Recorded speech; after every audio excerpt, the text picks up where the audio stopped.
Bueno, gracias por su presencia. Lo que vamos a presentar ahora es el segundo componente de un estudio que hicimos para la Oficina del Comisionado Parlamentario. Hace un par de semanas presentamos una encuesta que hicimos a la opinión pública, grande de 2.000 casos, que buscaba recoger las percepciones de los uruguayos respecto al sistema penitenciario, el conocimiento y la evaluación que tenían de las medidas alternativas, y cómo vinculaban este fenómeno con la seguridad. Ese estudio tenía un segundo componente, que era la evaluación o la percepción de las autoridades y los líderes políticos respecto a la situación carcelaria, respecto a las penas alternativas y la rehabilitación. Bien, entonces acá sí, ya está, ya lo pueden ver, y vamos a... Bien, paso ahí un poco.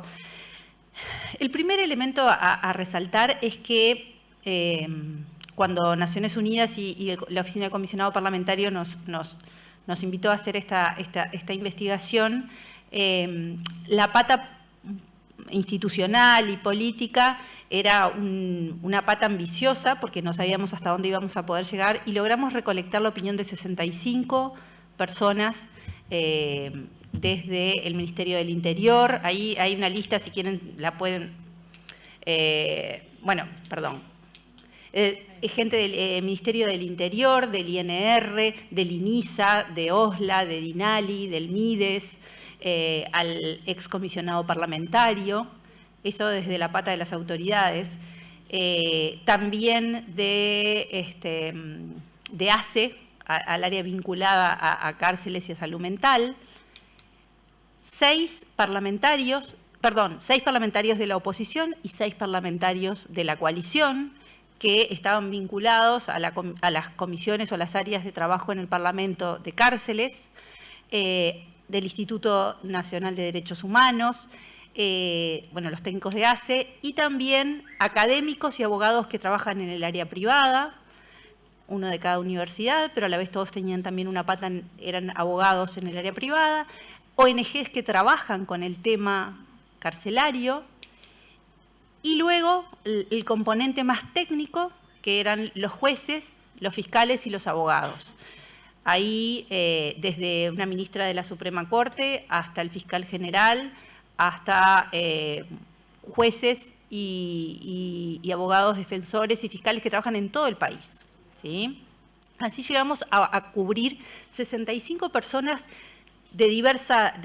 con diversa expertise y que veían el fenómeno desde distintos lados. Esto nos permitió armar un mapa, así como presentamos el mapa de la opinión pública, el mapa de aquellos que tienen a su cargo la posibilidad de tomar decisiones, que tienen a su cargo la gestión de alguna de estas áreas, y que por conocimiento también tienen una idea de por dónde se podría caminar para mejorar la situación carcelaria, las penas alternativas y la rehabilitación.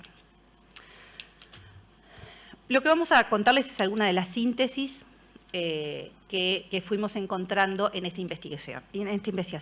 La primera es tener presente que todos los entrevistados tienen claro que estamos ante una gravedad en el sistema penitenciario, que algo no está funcionando, algo o mucho no está funcionando. Pero el problema es que lo que descubrimos es que no todos aquellos que tienen que tomar decisiones sobre el sistema penitenciario lo conocen de primera mano. Especialmente, hoy escuchábamos hablar del Parlamento como un actor importante. Había algún parlamentario que estaba presente, y nos encontramos con algunos de los entrevistados que realmente, por más que han escuchado, no conocen esa realidad de primera mano. Tienen que tomar decisiones sobre una realidad que todavía les queda lejos. Y que además, lo más difícil aún, es que no todos los actores vinculan la situación carcelaria de hoy con las políticas de seguridad. Es como que está partido, ¿no? Por un lado están las cárceles y su complejidad, y por otro son las políticas de prevención del delito y de cuidado de la seguridad, como si no fueran un fenómeno que está íntimamente relacionado. Todos coinciden, y acá los actores del sistema judicial, los actores del sistema político y los actores institucionales, que para que se dé un cambio profundo se requiere de una voluntad política, ¿sí? Tiene que haber una voluntad política y una unidad del sistema político para realizar los cambios hondos que el sistema requiere.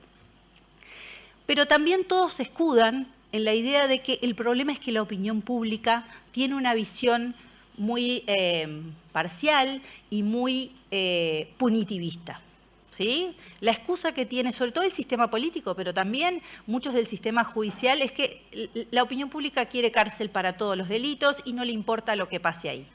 Pues hace unas semanas nosotros presentamos una encuesta donde vimos que la opinión pública no necesariamente es eso lo que quiere, ¿sí? Mostramos en una encuesta grande, 2.000 casos, que lo que la gente sí quiere es que mejore la seguridad, pero cada vez es más consciente que la seguridad sí está vinculada con lo que pasa dentro de las cárceles y que sí le preocupa la rehabilitación y no solo cerrar la puerta y tirar la llave.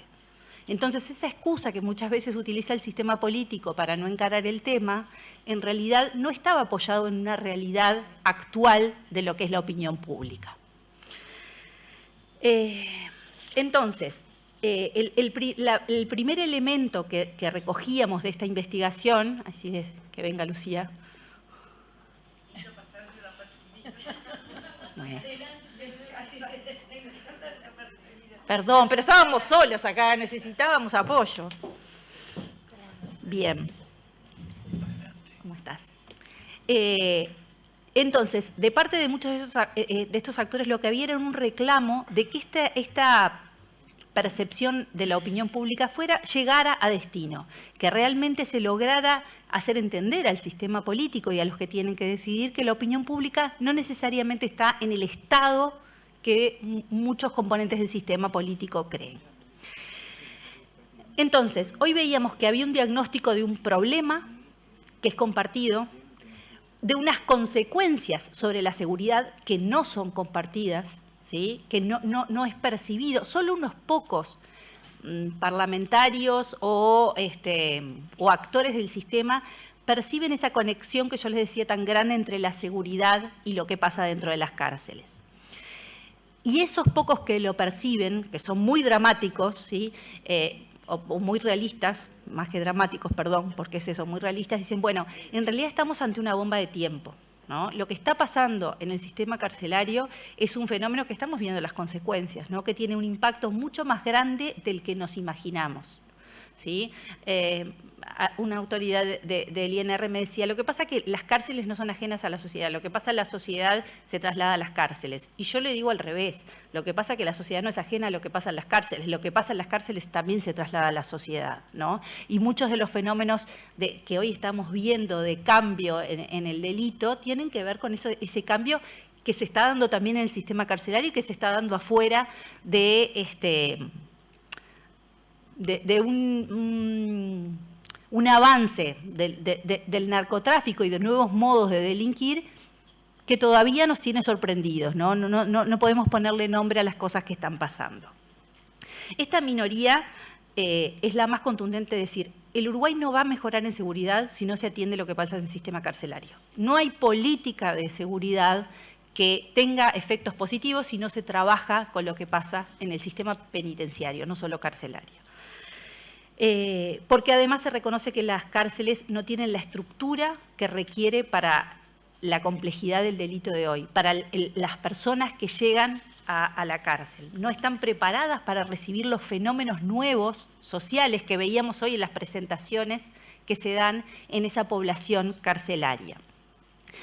Y lo que dicen también los actores es, bueno, pero para que esto realmente cambie se necesita lo que dicen un sinceramiento político, ¿sí? Tiene que haber un reconocimiento, ¿sí?, de la interconectividad de los fenómenos de violencia, de delito y de políticas penitenciarias, ¿sí?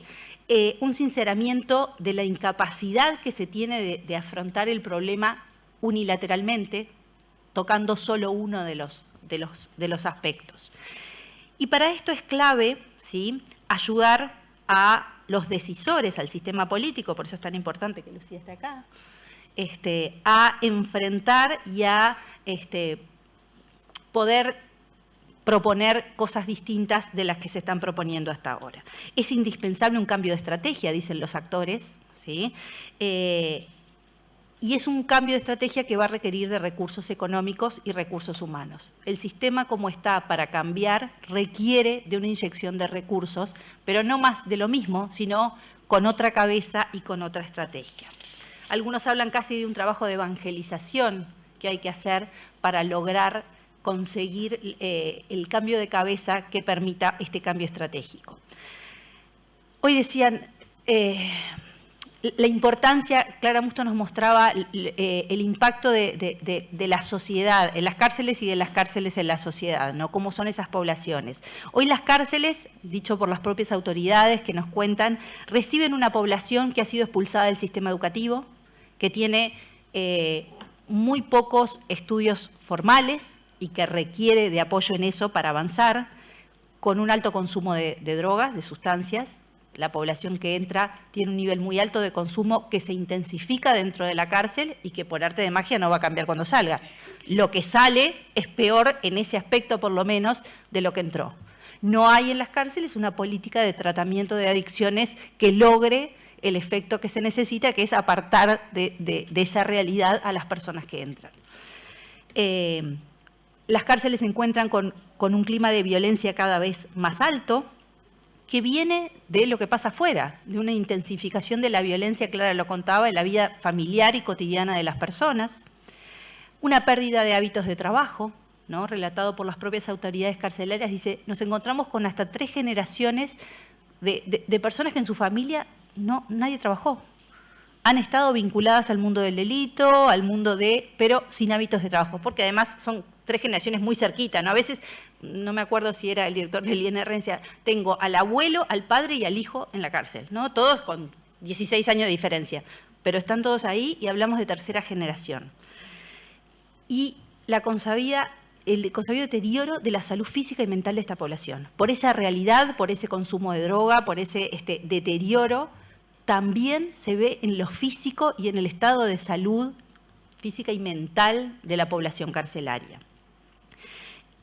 Claramente las cárceles no están preparadas para atacar este problema. No tienen herramientas ni tienen políticas diseñadas y uno los escucha a las personas que están trabajando ahí y hacen lo imposible, ¿sí? El esfuerzo por diseñar estrategias para ayudar, pero esto requiere de una estrategia mucho más amplia y mucho más global, atacar esta realidad, ¿sí? Claramente todos los actores se quejan de la poca atención a la salud mental en el sistema carcelario y a las adicciones y el desarrollo de habilidades, hoy hablaban, que les permitan salir al mundo del trabajo. Sabemos que fueron expulsados de un sistema educativo, la cárcel es una pausa en la vida de estas personas que no se aprovecha para darles habilidades que le permitan desenvolverse en el mundo del trabajo. Y algunos llegan a decir, es un momento privilegiado, que tenemos ahí a personas que fueron expulsadas del sistema que podríamos aprovechar para reinsertarlos, pero no está pensado hoy el sistema para eso. Y en eso la visión de los expertos tienen algunos matices. Por ejemplo, los fiscales, que son un grupo que ha cambiado su rol con el cambio, con el cambio del Código del Derecho, el Código del Proceso Penal, perdón, ha cambiado su rol, se han tenido que meter mucho más en la realidad carcelaria, la destacan como deplorable, como preocupante, y además lo que los condiciona a ellos, dicen, a veces sentimos que con nuestras, cuando le sugerimos al juez determinado tipo de sentencias, estamos, y lo dicen con esa palabra, estamos enviando a la gente al infierno, ¿no? Entonces, cuando tenemos que pensar en posibles situaciones de castigo o de penalización, entra a jugar ese factor del lugar a donde los estamos enviando, porque ellos mismos reconocen que es una situación extrema. Por esto ven también a las penas alternativas como un camino que puede evitar que alguna de estas poblaciones entre a esas situaciones, y las trabajan y las sugieren mucho, pero dicen, pero creen que hoy no están pudiendo cumplir su cometido.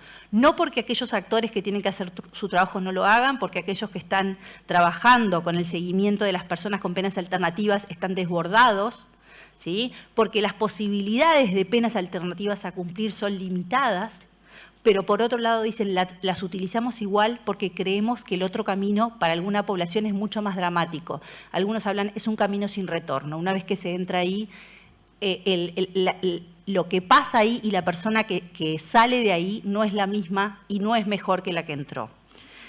Y además los fiscales ven con preocupación esto porque dicen que sienten que la sociedad no quiere enterarse de lo que pasa, que cuando algunos fallos o algunas situaciones salen a la luz pública, lo que reciben es una sociedad que no quiere enterarse, que no está abierta a recibir sus sugerencias.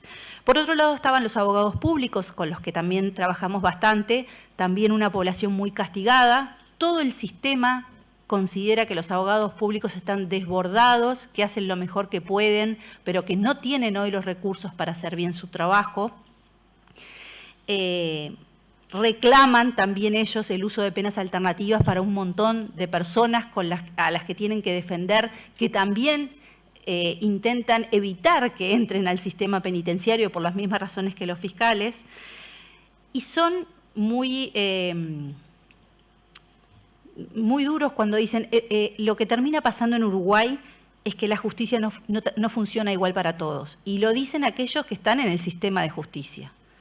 ¿Sí? Lo desbordados que están y el estado del sistema hace que no todos puedan acceder a la justicia de igual manera.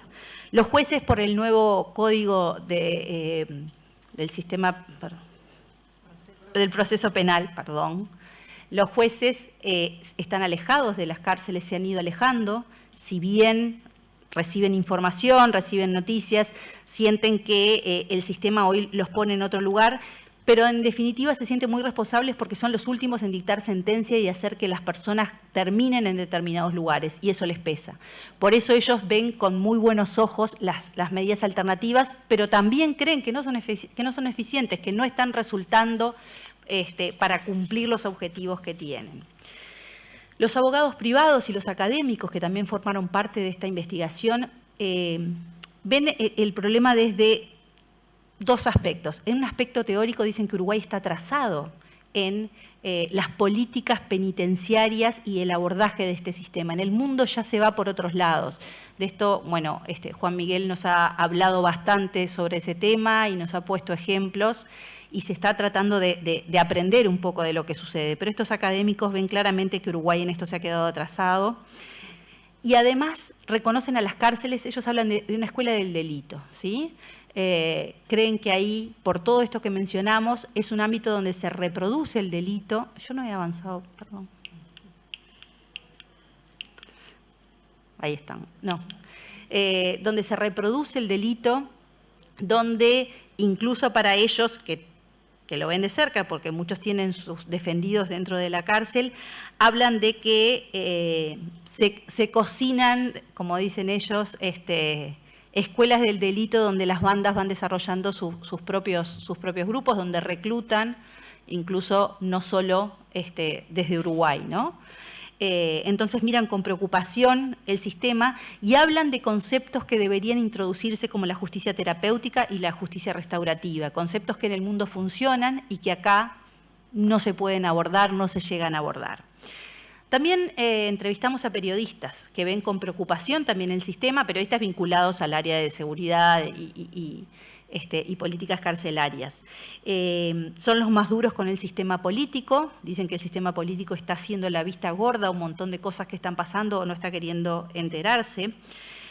Y ellos también creen que la sociedad no quiere enterarse. ¿Sí? Nosotros en la encuesta vemos que no es así, que estamos con una percepción antigua de lo que la sociedad quiere, y eso hace que muchos actores no estén dando la pelea porque creen que la opinión pública no está a la altura. Y sin embargo, yo creo que la opinión pública ha recibido todos los mensajes y está mucho más consciente y preocupada de lo que muchos de los entrevistados me decían. Entonces, en definitiva, lo que todos ven es que el sistema no está cumpliendo con las funciones básicas, ¿sí? Hoy las cárceles no están rehabilitando, la salida de prisión no está suficientemente planificada. Hoy escuchábamos a la gente de Dinali y bueno, hay como una luz de esperanza de que esto efectivamente pueda extenderse. El sistema ya había, previo a que la Dinali entrara a la órbita del MIDES, un sistema que pretendía acompañar a las personas que salían de la situación de privación de libertad. Pero era un sistema que estaba pensado para otra población carcelaria, para una población carcelaria mucho más chica y para una población carcelaria que los buscaba casi por motus propio. No había suficiente información para aquellas personas que salían de situaciones de privación de libertad, de qué hacer, a dónde dirigirse, dónde buscar ayuda. Ahora el sistema está intentando, ¿sí?, reforzar eso, porque está claro, estos actores lo ven, pero la opinión pública también, lo mostrábamos hace 3 semanas, que no se puede dejar solas a las personas que salen de situación de privación de libertad, que es muy difícil para la mayoría, que no tienen un hogar al que volver, que no tienen una familia que los recoja, que no consiguen trabajo, que no tienen dónde ir. Si el Estado no se hace cargo de eso, esa población lo que vuelve es a recaer en el delito. Y la opinión pública lo tiene claro y lo decía claramente en las encuestas que presentamos hace unas semanas. La preocupación por la rehabilitación entonces está presente en estos actores y el reconocimiento de que el sistema actual no está pudiendo generarla. Y donde además todos estos actores entrevistados en mayor o menor medida perciben que hay otras grietas en el sistema, ¿sí? Y tiene que ver con lo que hablaban hoy de la corrupción. La economía ilegal que se da dentro de las cárceles, donde para todo terminan teniendo que pagar. Hoy Natalia contaba, bueno, situaciones concretas, pero todos los actores alguna información reciben al respecto. Es un sistema que no por voluntad de las cabezas, sino por una realidad hasta de reclutamiento del personal que trabaja en las cárceles, ¿no?, que viene de un lugar muy cercano a donde vive el personal que entra por cometer delitos. La corrupción está extendida, la economía ilegal, que incluso se vuelve obligatoria. Tienen que entrar en el sistema de economía ilegal para sobrevivir, ¿no? Pagar por, y esto relatado por el personal que trabaja en las cárceles, pagar por acceder a sus productos, por recibir su visita y por un montón de cosas. Bueno, eso tiene que ver con una economía ilegal que está extendida y que es muy difícil de controlar para las autoridades. Y algunos también hablan de que esa corrupción ha llegado también al sistema judicial. Y ahí los periodistas tal vez son los más duros, pero no solo los periodistas, de que hay algo también que se está colando en el sistema judicial de esa corrupción. Frente a esto, las medidas alternativas son percibidas para todos como una buena estrategia para los delincuentes primarios y para aquellos casos, ¿sí?, en los que hablábamos hoy, por ejemplo, las mujeres con hijos menores que entran al mundo delictivo por el consumo de drogas o la venta de drogas. Hay unanimidad en que las penas alternativas son buenas, pero también sobre todo en el sistema político, un desconocimiento de su efectividad, de sus requerimientos, de lo que implica eso, ¿sí? Y el sistema político es el que tiene que tomar decisiones sobre eso a la larga, en última instancia. Pero está muy lejos de esa realidad, de haberse enterado y de conocer estas medidas. Y lo que dicen los expertos es que las medidas no son buenas solamente porque el otro es malo. No es que las medidas alternativas sean útiles porque la cárcel funciona mal. Son útiles en sí mismas porque están pensadas desde otra lógica para rehabilitar a personas que están en otra situación, primarias o que no vienen de determinadas trayectorias de delito que todavía los hace recuperables. Y tienen una lógica por sí misma que destacan, sobre todo los académicos que han visto su uso en otros países. ¿Cuáles son entonces los caminos posibles frente a esta realidad visto por estos expertos? La unanimidad es que ya no alcanza con pequeños cambios. No es una cosa que se arregle con un tornillo, con una inversión en determinado lugar. Requiere una estrategia abarcativa de distintos componentes del Estado. No puede venir por un solo lado. ¿sí? No es solo una cuestión del Ministerio del Interior, no es solo una cuestión del MIDES, no es solo una cuestión del Ministerio de Salud, tiene que ser una cosa interconectada e interinstitucional, ¿sí?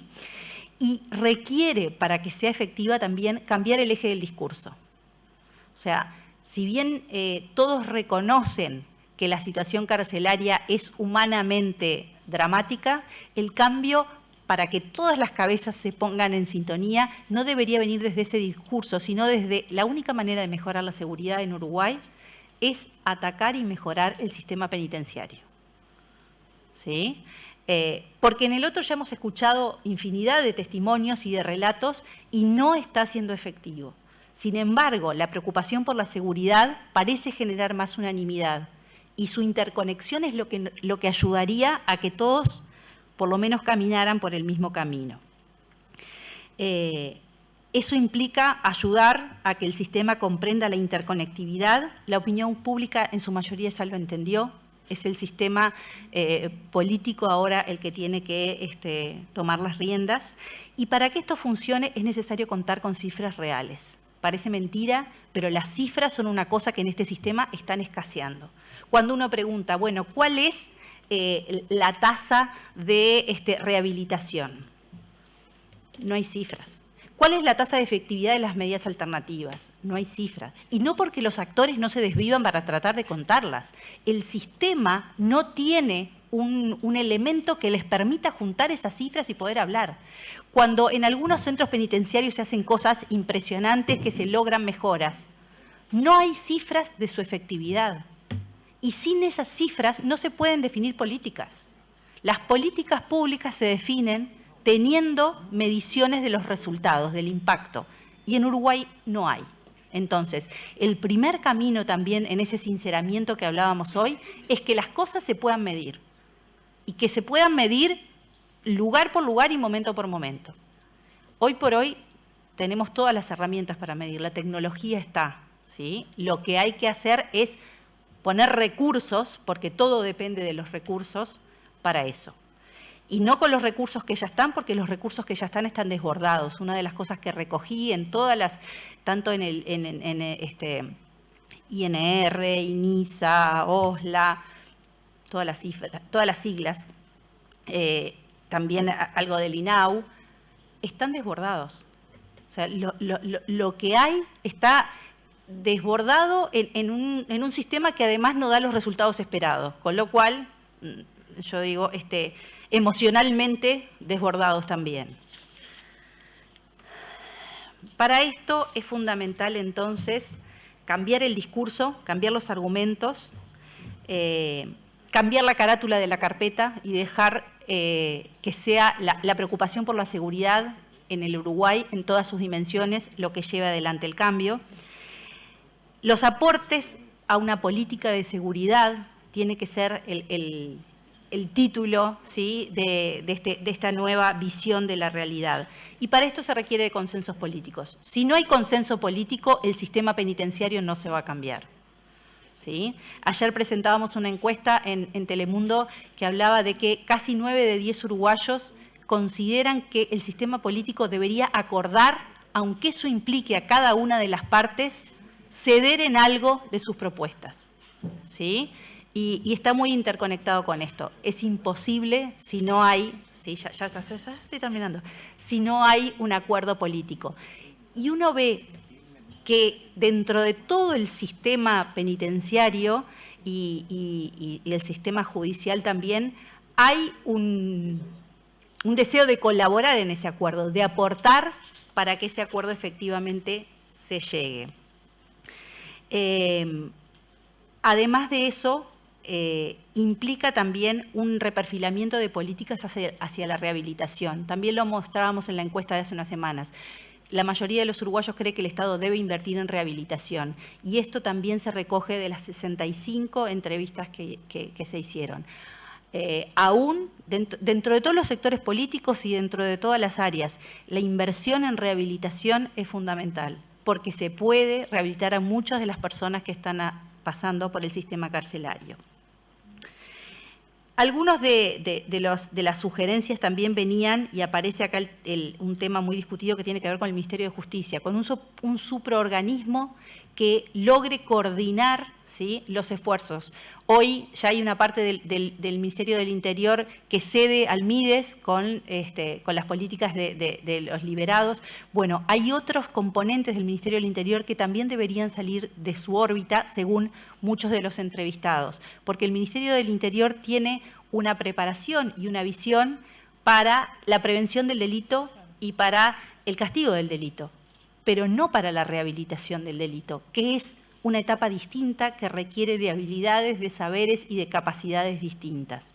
Entonces, también algunos hablan de cambiar la estructura y dar un paso más en ese supraorganismo que pueda coordinar estas cosas. En esto también muchos sugieren el apoyo en las experiencias en otros lugares, ¿sí? Así como hace un tiempo Juan Miguel los invitó a conocer la realidad de Estados Unidos en el cambio de política penitenciaria, un país también que era muy punitivista y que logró efectos muy importantes en algunos estados con un cambio de política. Ese es uno de los ejemplos, pero la percepción de que además de un cambio se puede buscar apoyo en otras experiencias también está presente. Y en definitiva, porque otro de los elementos que aparecen en las entrevistas tiene que ver con la comprensión limitada que tenemos de los derechos humanos, ¿no?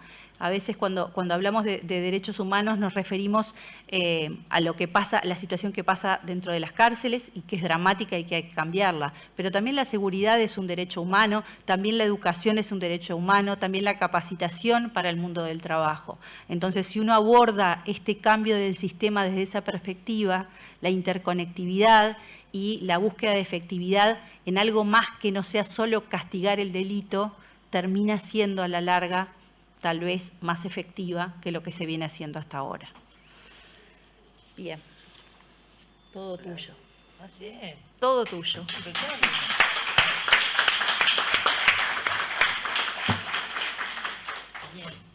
Bien. Me encantó cuando Mariana decía